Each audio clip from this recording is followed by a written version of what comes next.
Brought to you by Penguin.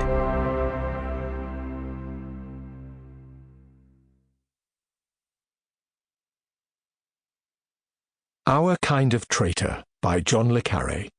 Read by James Faulkner. 1. At 7 o'clock of a Caribbean morning, on the island of Antigua, one Peregrine Makepeace, otherwise known as Perry, an all-round amateur athlete of distinction, and until recently tutor in English literature at a distinguished Oxford college, played 3 sets of tennis against a muscular, stiff-backed, bald, brown-eyed Russian man of dignified bearing in his middle 50s called Dima. How this match came about was quickly the subject of intense examination by British agents, professionally disposed against the workings of chance.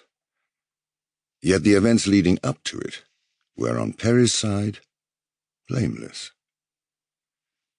The dawning of his 30th birthday 3 months previously had triggered a life change in him that had been building up for a year or more without his being aware of it.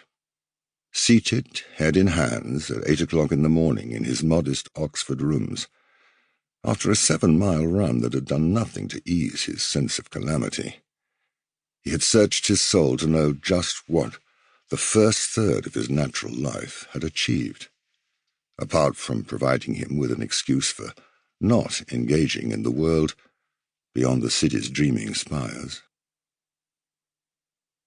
Why?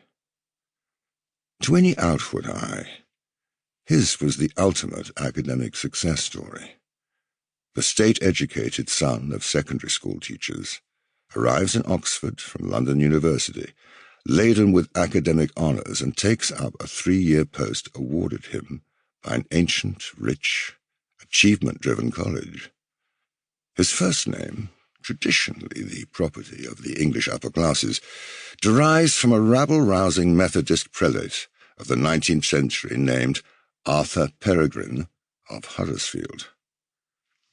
In the term time, when he isn't teaching, he distinguishes himself as a cross-country runner and sportsman. On his spare evenings, he helps out in a local youth club. In vacations, he conquers difficult peaks and most serious climbs. Yet when his college offers him a permanent fellowship, or to his present soured way of thinking, imprisonment for life, he balks. Again.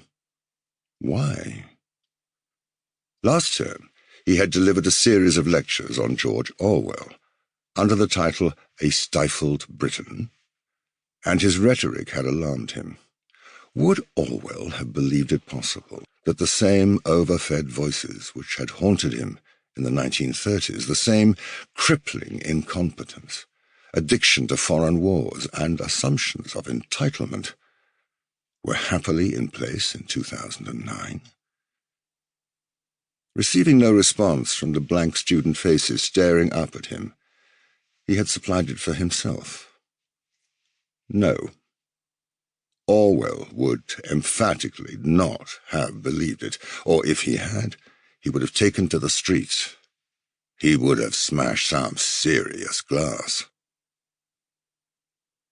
It was a topic he had thrashed out mercilessly with Gail, his long-standing girlfriend, as they lay in her bed after a birthday supper at the flat in Primrose Hill, that she had part inherited from her otherwise penniless father. "I don't like dons, and I don't like being one myself. I don't like academia, and if I never have to wear a bloody gun again, I'll feel a free man," he had ranted at the gold-brown hair clustered comfortably on his shoulder. And receiving no reply beyond a sympathetic purr, hammering on about Byron, Keats, and Wordsworth to a bunch of bored undergraduates whose highest ambition is to get a degree, get laid, and get rich. Done it, been there, fuck it. And raising the odds about the only thing that would really keep me in this country is a bloody revolution.